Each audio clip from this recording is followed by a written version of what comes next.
അസ്സലാമലൈക്കും. പ്രപഞ്ചനാഥൻ്റെ പ്രഥമവും പ്രധാനിയുമായ പ്രവാചകൻ മുഹമ്മദ് മുസ്തഫ സല്ലല്ലാഹു അലൈഹി വസല്ലമ്മയുടെ ജീവിത ചരിത്രമാണ് ഞാൻ നിങ്ങളിൽ എത്തിക്കുന്നത്. വീഡിയോ ഇഷ്ടപ്പെട്ടാൽ സബ്സ്ക്രൈബ് ചെയ്യാൻ മറക്കല്ലേ. നിങ്ങളുടെ ഓരോ സബ്സ്ക്രൈബും എനിക്ക് അടുത്ത ഭാഗം ചെയ്യുവാനുള്ള പ്രോത്സാഹനമാണ്. നിങ്ങളുടെ പ്രോത്സാഹനം ഞാൻ പ്രതീക്ഷിക്കുന്നു. ഇത് ചരിത്രകഥയുടെ 5-ാം ഭാഗമാണ്. നമുക്ക് കഥയിലേക്ക് കടന്നാലോ? നമ്മുടെ മുഹമ്മദ് മുസ്തഫ സല്ലല്ലാഹു അലൈഹി വസല്ലമ ഇപ്പോൾ യസ്രിബിലാണ്. ഒരിക്കലും കണ്ടിട്ടില്ലാത്ത പ്രദേശം കുട്ടി ഓടി നടന്ന് കാണുകയാണ്. ബന്ധുക്കളെയൊക്കെ പരിചയപ്പെട്ടു, സ്ഥലങ്ങളും പരിചയപ്പെട്ടു, നീന്തൽ പഠിക്കാൻ പോയി. അങ്ങനെ റസൂലുള്ളാഹി സ്വല്ലല്ലാഹു അലൈഹി വസല്ലമ 6-ാം വയസ്സിൽ നീന്തൽ പഠിച്ചു. അവിടെയുള്ളവരുടെയൊക്കെ ഹൃദയത്തിൻ്റെ ഭാഗമായി മാറി കുട്ടി. കുട്ടിയെ പിരിയാനാകാത്ത വിധം അവരെല്ലാവരും അടുത്തു. അങ്ങനെ ഒരിക്കലും മറക്കാനാകാത്ത വിധം ഓർമ്മകൾ അവിടെ നിന്ന് നബി സല്ലല്ലാഹു അലൈഹി വസല്ലമയ്ക്ക് ലഭിച്ചു. 1 മാസം അവിടെ താമസിച്ചു. ഇനി യാത്ര പറച്ചിൽ. വേർപാട് ഒരു വേദന തന്നെയാണ്.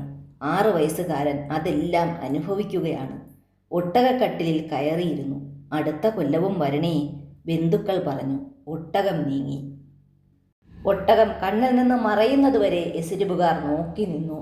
മടക്കയാത്ര തുടങ്ങിയപ്പോൾ മകൻ്റെ മനസ്സിൽ 1 മാസത്തെ ജീവിതാനുഭവം നിറഞ്ഞു.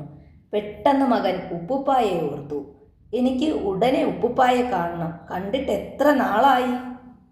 അങ്ങ് എത്തട്ടെ മോനെ, ആമിന ബിബി റളിയല്ലാഹു അൻഹു പറഞ്ഞു.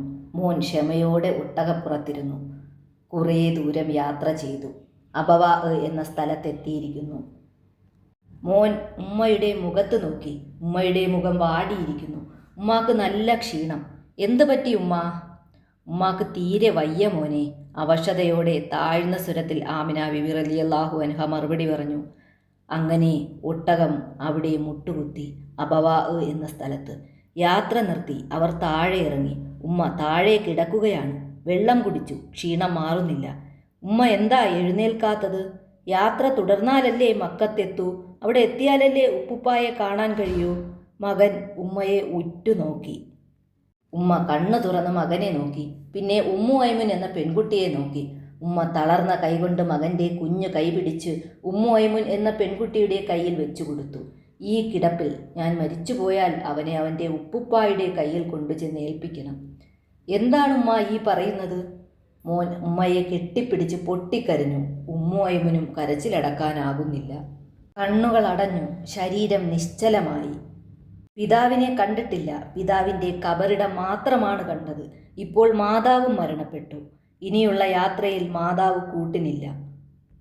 ആമിന ബീബി റളിയല്ലാഹു അൻഹയുടെ ജനാസ അവിടെ കബറടക്കം ചെയ്തു. 6 വയസ്സുകാരൻ ദുഃഖം കടിച്ചമർത്തുകയാണ്. വീണ്ടും യാത്ര തുടരുകയാണ്.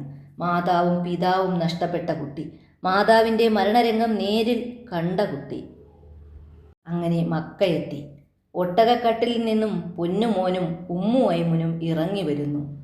6 വയസ്സുകാരൻ്റെ കരയുന്ന കണ്ണുകൾ. ഉപ്പുപ്പാ! കുട്ടി നിയന്ത്രണം വിട്ട് പൊട്ടിക്കരഞ്ഞു. പൊന്നുമോനെ കണ്ടപ്പോൾ ഉപ്പുപ്പായുടെയും നിയന്ത്രണം വിട്ടു. എൻ്റെ മോന് എന്ത് വിധിയാണിത്? അബ്ദുൽ മുത്തലിബിന് കുട്ടിയോടുള്ള സ്നേഹവും വാത്സല്യവും വർദ്ധിച്ചു. ഈ കുട്ടിക്ക് ഇനി ഞാൻ മാത്രമേയുള്ളൂ. അവർ ഒന്നിച്ച് ഭക്ഷണം കഴിക്കും. ഒരേ പാത്രത്തിൽ നിന്ന് ഒന്നിച്ച് കിടന്നുറങ്ങും. കുട്ടിയെ വിട്ട് പിരിയാനാകുന്നില്ല. കുട്ടിയുടെ ഓരോ കാര്യവും മുന്നിട്ട് നിന്ന് ചെയ്തു കൊടുത്തു. മതി വരുവോളം സ്നേഹിച്ചു. വാപ്പായും ഉമ്മായും നഷ്ടപ്പെട്ട കുട്ടിയാണ്. അവൻ ഒരു വേദനയും അറിയരുത് എന്ന് ആഗ്രഹിച്ചു. അങ്ങനെ 2 വർഷം കഴിഞ്ഞുപോയി. കുട്ടിക്ക് 8 വയസ്സായി. മക്കയുടെ നേതാവ് അബ്ദുൽ മുത്തലിബ് മരണപ്പെട്ടു. മുഹമ്മദ് മുസ്തഫ സല്ലല്ലാഹു അലൈഹി വസല്ലമ തങ്ങൾ ഉപ്പുപ്പായെ കെട്ടിപ്പിടിച്ച് പൊട്ടിക്കരയുകയാണ്. മക്കയുടെ നേതാവിന് ഖബർ തയ്യാറായി. ഖബറടക്കം കഴിഞ്ഞു. ഖബറടക്കം കഴിഞ്ഞ് തിരിച്ച് വീട്ടിലെത്തിയപ്പോൾ ഉപ്പുപ്പായും താനും കെട്ടിപ്പിടിച്ച് കിടന്നുറങ്ങിയ കട്ടിൽ നോക്കി കുട്ടി വിഷമിച്ച് നിൽക്കുകയാണ്. ഉപ്പുപ്പായെ തനിക്ക് നഷ്ടപ്പെട്ട് കഴിഞ്ഞിരിക്കുന്നു. അങ്ങനെ 4 വർഷം കൂടി കഴിഞ്ഞു. നബി സല്ലല്ലാഹു അലൈഹി വസല്ലമ തങ്ങൾക്ക് 12 വയസ്സായി. അന്ന് ഷാമിലേക്ക് കാഫില പുറപ്പെടാൻ സമയമായി. കൊല്ലത്തിലൊരിക്കൽ അബൂ തോലിബും കാഫിലയോടൊപ്പം പോകും. അന്ന് കുട്ടി അബൂ തോലിബിനോട് ചോദിച്ചു, ഞാനും കൂടെ വരാം? പൊന്നുമോനെ, അത്രയും ദൂരം സഞ്ചരിക്കാൻ നിന്നെക്കൊണ്ട് പറ്റില്ല. ഇവിടെ ഇരുന്നാൽ മതി. അതൊന്നും കുഴപ്പമില്ല, ഞാനും വരാം, കുട്ടി പിന്നെയും പറഞ്ഞു. അബൂ തോലിബ് ധർമ്മസങ്കടത്തിലായി. ദീർഘയാത്രയാണ്, കുട്ടിയെ വിഷമിപ്പിച്ചുകൂടാ, മോനെയും കൂടെ കൊണ്ടുപോകാമെന്ന് അബൂ തോലിബ് സമ്മതിച്ചു. അബൂ തോലിബ് കുട്ടിയെ തൻ്റെ അരികിൽ തന്നെ ഇരുത്തി. ഓരോ സ്ഥലമെത്തുമ്പോഴും ആ സ്ഥലത്തെക്കുറിച്ച് കുട്ടിക്ക് പറഞ്ഞു കൊടുത്തു. സന്തോഷകരമായ യാത്ര. യാത്രക്കാർ ബുസ്ര എന്ന സ്ഥലത്തെത്തി. അവിടെ ഒരു ക്രിസ്തീയ പുരോഹിതൻ കുട്ടിയെ ശ്രദ്ധിക്കുന്നുണ്ടായിരുന്നു. ബുഹൈറ എന്നായിരുന്നു അദ്ദേഹത്തിൻ്റെ പേര്. അദ്ദേഹം കുട്ടിയെ വളരെ കാര്യമായി ശ്രദ്ധിച്ചു. പൂർവ്വവേദങ്ങൾ പഠിച്ച പണ്ഡിതനാണ് അദ്ദേഹം. അതിലെ സൂചന വെച്ച് നോക്കിയാൽ ഒരു പ്രവാചകൻ വരാൻ സമയമായി. അതിലെ ലക്ഷണങ്ങളെല്ലാം ഉള്ള ഒരു കുട്ടി. ബുഹൈറ അബൂ തോലിബിൻ്റെ മുന്നിലെത്തി ചോദിച്ചു, ഈ കുട്ടി ഏതാ? എൻ്റെ മകനാ, അബൂ തോലിബ് മറുപടി പറഞ്ഞു. നിങ്ങളുടെ സ്വന്തം മകനോ? ബുഹൈറയുടെ മുഖത്ത് സംശയം. അബൂ തോലിബ് എന്തോ ആലോചിച്ചു നിന്നു. ഈ കുട്ടിയുടെ പിതാവ് എവിടെയാണ്? ബുഹൈറ പിന്നും ചോദിച്ചു. അദ്ദേഹം മരിച്ചുപോയിരിക്കുന്നു. എപ്പോഴാണ് ആ കുട്ടിയുടെ പിതാവ് മരിച്ചത്? എങ്കിൽ ഈ കുട്ടി അത് തന്നെയാണ്. ഒരു പ്രവാചകൻ വരാൻ സമയമായിരിക്കുന്നു. ഈ കുട്ടിയിൽ പ്രവാചക ലക്ഷണങ്ങളെല്ലാം ഞാൻ കാണുന്നുണ്ട്. ജൂതന്മാർ കാണാനിടയുണ്ട്, സൂക്ഷിക്കണം, അവർ ഉപദ്രവിക്കും. അബൂ തോലിബ് ഇത് കേട്ട് ഞെട്ടിപ്പോയി. പിന്നെ എല്ലാം പെട്ടെന്നായിരുന്നു. ഷാമിലെത്തി. വ്യാപാരങ്ങൾ പെട്ടെന്ന് അവസാനിപ്പിച്ച് മടങ്ങി. മക്കയിൽ തിരിച്ചെത്തിയപ്പോഴാണ് ആശ്വാസമായത്. ഇനി ദൂരയാത്രയ്ക്കൊന്നും കുഞ്ഞിനെ അയക്കരുത് എന്നുള്ള തീരുമാനവും എടുത്തു. കുട്ടി ഇടയ്ക്കൊക്കെ കുട്ടികളോടൊപ്പം ആടിനെ മേയ്ക്കാൻ പോകും. ഉന്നത കുടുംബത്തിൽപ്പെട്ട കുട്ടികളും മേച്ചൽ സ്ഥലത്തുണ്ടാകും. അബ്ദുള്ളയുടെ കുട്ടിയെ മക്കക്കാർക്കൊക്കെ വളരെ ഇഷ്ടമാണ്. ആളുകളെ സഹായിക്കും, സത്യം മാത്രമേ പറയൂ. മക്കക്കാർ കുട്ടിയെ അൽ അമീൻ എന്ന് വിളിച്ചു. വിശ്വസ്തൻ എന്നർത്ഥമാണ് അൽ അമീൻ. മക്കയിൽ ധാരാളം ഗോത്രങ്ങളുണ്ട്. അവർ തമ്മിൽ തർക്കങ്ങളും പ്രതികാര ചിന്തകളുമുണ്ട്. നബി സല്ലല്ലാഹു അലൈഹി വസല്ലമയ്ക്ക് 14 വയസ്സുള്ളപ്പോൾ വലിയൊരു യുദ്ധം നടന്നു. ഹിജാർ യുദ്ധം. ഖുറൈശികളും ഹെയ്സികളും തമ്മിൽ നടന്ന യുദ്ധം. നീതി ഖുറൈശികളുടെ ഭാഗത്തായിരുന്നു.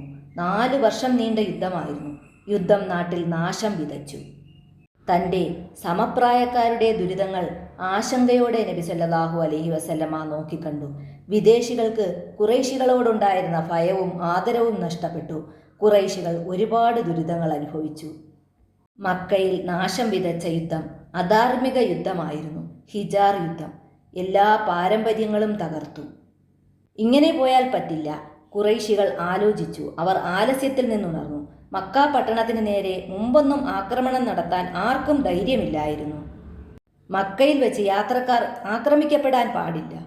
അനാഥകളും വിധവകളും സംരക്ഷിക്കപ്പെടണം. യാത്രക്കാർ ആക്രമിക്കപ്പെടരുത്. ഖുറൈശികളിൽ പ്രമുഖർ അബ്ദുള്ള ബിജുദുഹാന്റെ വീട്ടിൽ സമ്മേളിച്ചു. ചില തീരുമാനങ്ങളെടുത്തു. അല്ലമീൻ എന്ന ചെറുപ്പക്കാരനും ചർച്ചയിൽ പങ്കെടുത്തു. യാത്രക്കാർക്ക് സംരക്ഷണം നൽകണം. മർദ്ദിക്കപ്പെടുന്നവരെ സംരക്ഷിക്കണം. അവരുടെ അവകാശങ്ങൾ തിരിച്ചു കിട്ടും വരെ സമരം ചെയ്യണം. ഈ ഉടമ്പടി തയ്യാറായി. ഈ ഉടമ്പടിക്ക് ഹിൽഫുൽ ഫുലൂൽ എന്നറിയപ്പെടുന്നു. അബൂ തോലിബാണ് അന്ന് മക്കയുടെ പ്രധാന നായകൻ. ഹിജാർ യുദ്ധം അദ്ദേഹത്തെ വല്ലാതെ വേദനിപ്പിച്ചു. മക്കയുടെ നാശം തൻ്റെ അധികാരത്തെ തകിടം മറിക്കുന്നതായി അദ്ദേഹത്തിന് തോന്നി. സമാധാന കരാറിലൂടെ കാര്യങ്ങൾ പുരോഗമിച്ചു വന്നതിൽ അദ്ദേഹത്തിന് അതിയായ സന്തോഷമുണ്ടായി. നബി സല്ലല്ലാഹു അലൈഹി വസല്ലമയുടെ ചരിത്രകഥയുടെ അടുത്ത ഭാഗവുമായി ഉടനെ വരാം. അസ്സലാമു അലൈക്കും.